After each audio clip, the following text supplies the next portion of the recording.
Hey, what's up, ladies and gents? I can say ladies because I know a few of you do watch my channel, but anyways, this is my general chesty puller, and the reason I'm on the screen is actually I wanted to show you my leaderboard rankings. Now, I started out Shogun 2 as a complete multiplayer noob. Frankly, I didn't have the PC, or really even the time to play much, before on any of the previous titles. But here you can see I'm ranked 222nd. I started Matchmaker at rank 1, and I fought my way up to rank 10 in Matchmaker, playing all the rank 10s, going through that whole ordeal of getting my butt kicked every other game. And, frankly, a lot of these losses are from battle drops, so there's my ranking. I'm not going to claim, to be the best thing that Total War's ever seen or anything like that.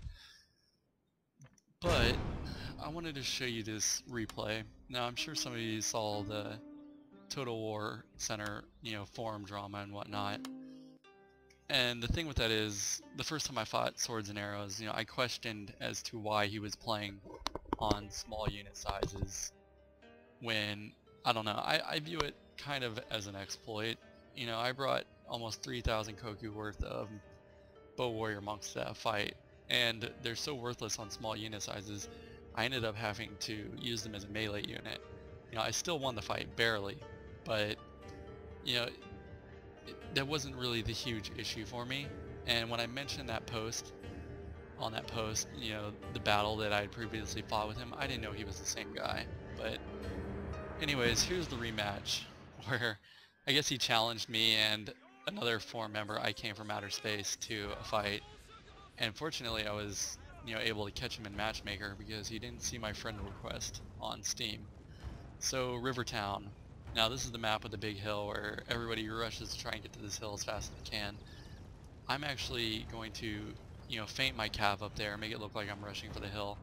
But in all actuality, what I really want to do is, get to this town down here where this shrine is. It's the only key building on this map, and it gives you a morale boost. Now, with my units, I don't feel I really need the morale boost, but I do want to prevent him from getting it because you can see he's got a Lone Sword Core, which is the new rage in Total War right now. Now, some people say it's OP, some people say they are, I don't care.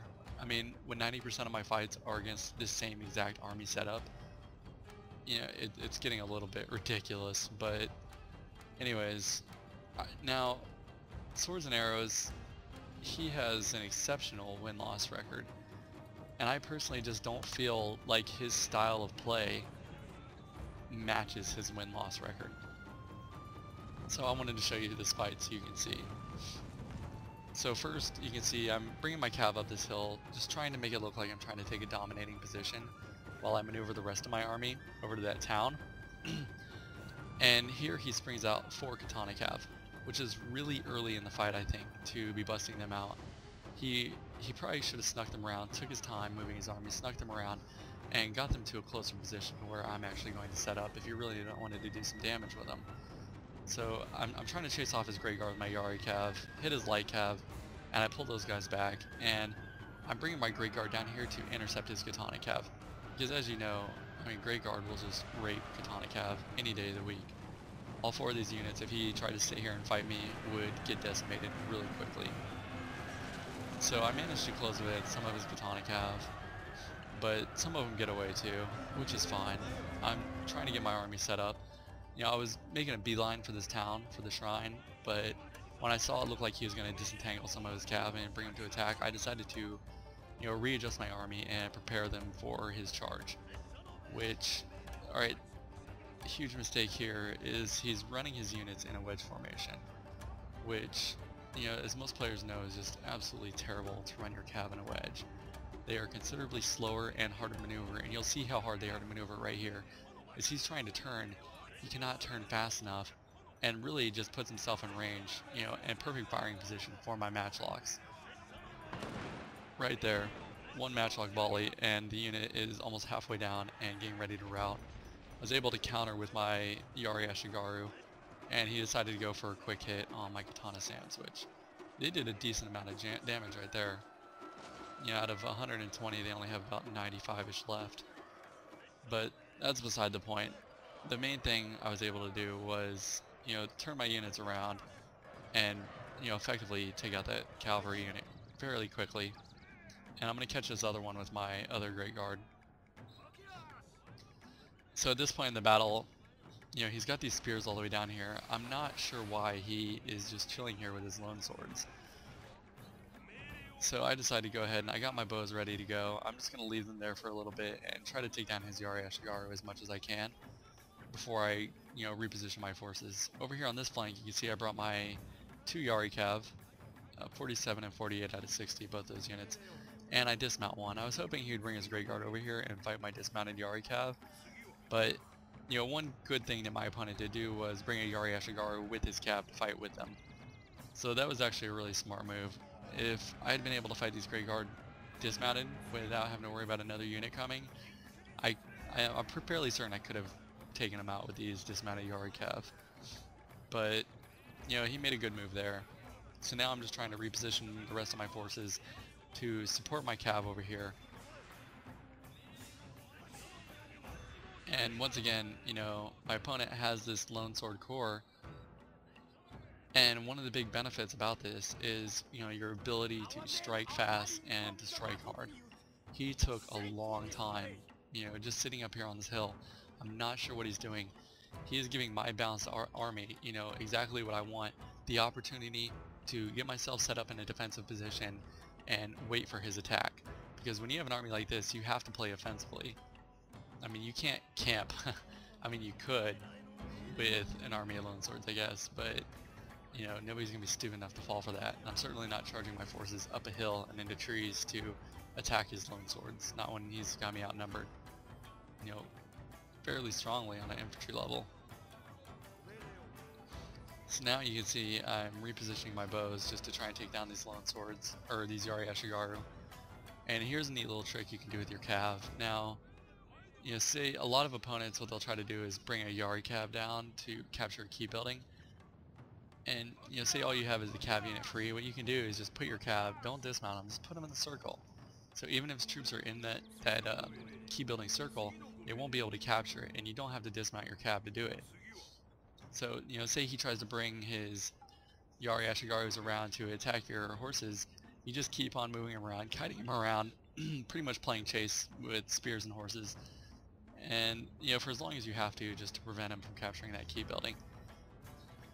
And I see him bringing these Great Guard around, so I decided last minute to dismount one of my Great Guards. A dismounted Great Guard will easily destroy a mounted one any day of the week, and he didn't see me actually doing that, which was perfect. So now all these Great Guard get caught up in my dismounted unit, and I get a free charge in with my free unit. At the same time, I'm able to reposition my forces, get my matchlocks, get my archers back there to support my Great Guard. And you see, as soon as he brings his spears in here, I'm ready to pull these guys out, peel them back, and not let those spears crush my almost full strength unit.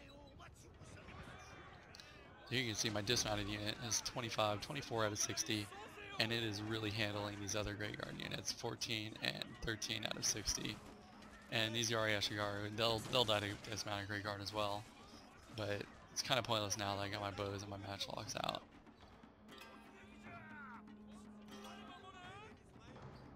And you can see, with my general already dismounted, I don't have his horses anywhere near, oh, they're over here. I'm able to easily pop in and out of stand and fight to give my archers and my matchlocks the bonuses that they need, and pop out if I need to as well. So my main objective there was just to clear his troops out of this shrine so I could go ahead and position my army up in it. And here is why I came to these buildings. Now, with a balanced army like mine, granted I have some fairly strong katana Zams, they can easily be overwhelmed by all of the rest of his troops. And don't forget, he still has, some of a katana cav left as well. But with these buildings, you're able to block all of your opponent's avenues of approach, which the strength of having a huge lone sword core is being able to wrap around your enemy's flanks, get those rear attack morale penalties put on your enemy and all that good stuff. So by utilizing a secure position down here in the key buildings, I can put Yari Ashigaru up here in a spear wall. I can put another unit down here in a spear wall and essentially block him off and stammer his flow into battle if he tries to rush me with his lone swords. in order to flank me, he's going to have to take some units all the way out here and around, which, you know, it's just not as effective. I have plenty of units I can counter with. So here you can see he's trying to bring his Yari Ashigaru down here, which I'm not too worried. I know one of my Katana Sams would easily take out all 3 of those Yari Ashigaru, but I just have to be careful because he does have all of these lone swords. So right now I'm just hammering these guys with my bows, and my bows have a lot of ammunition. So the chances, I don't know, I never really see them run out of arrows in a fight. Unless it's a really particularly long fight, I never seem to run out of arrows. But, you know, he was smart moving this unit down here and preventing me from capturing this key building. It bought him a little bit of time. Not that, like I said before, not that I really needed it, but you know, anything you can do to prevent your opponent from getting an advantage.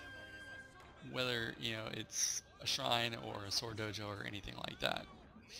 So here you can see I do get my Yari set up here in a spear wall to cut off his avenues of approach, and he's still sitting back with his lone swords. It took him quite a while to bring these guys to the fight. So right now I'm just trying to push my bows up and, you know, just start reducing these units as much as possible, trying to demoralize them so when they do make their charge, you know, I won't take that big of a hit. And when they pop their rally like that, you know they're coming in for the attack.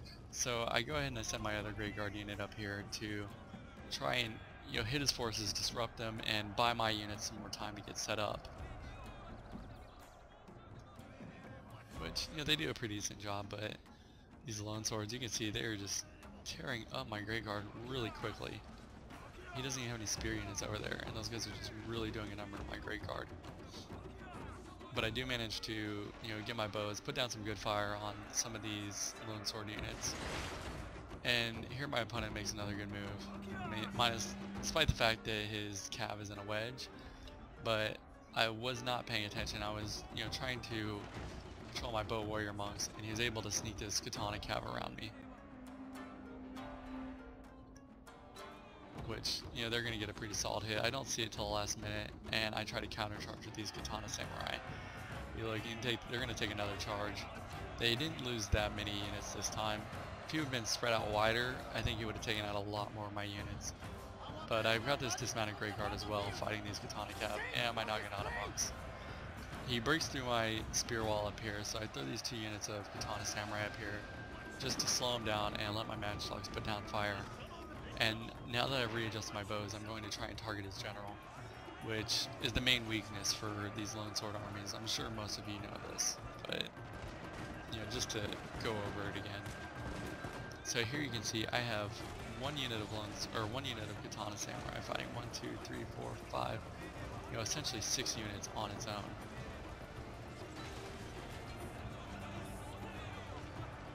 You can see his general's down to 13 units now. It's getting pretty close. And when these troops start to close in, I actually decide to go ahead and use whistling arrows, as you can see right here. And whistling arrows slows down their run speed, debuffs them a little bit, but I was just trying to buy myself time. I do take out the general though, so now you can see these units are getting ready to rout. These guys are going to chain rout on this right flank. You know, they've got my matchlocks firing on them. And my Naginata warrior monks are finally getting up to the fight. I wish I'd brought them up there earlier to use their war cry, but yeah, hey, what can you do? So anyways, that's the game. I hope you guys enjoyed. I'll go ahead and show you the stats. Alright, so here's the results for that battle. It was 11 minutes and 23 seconds. I deployed 1,400 units, my opponent deployed 2,200. I had 780 losses, 100 of those were from friendly fire, and killed 1,674. So I hope you guys enjoyed. See you next time.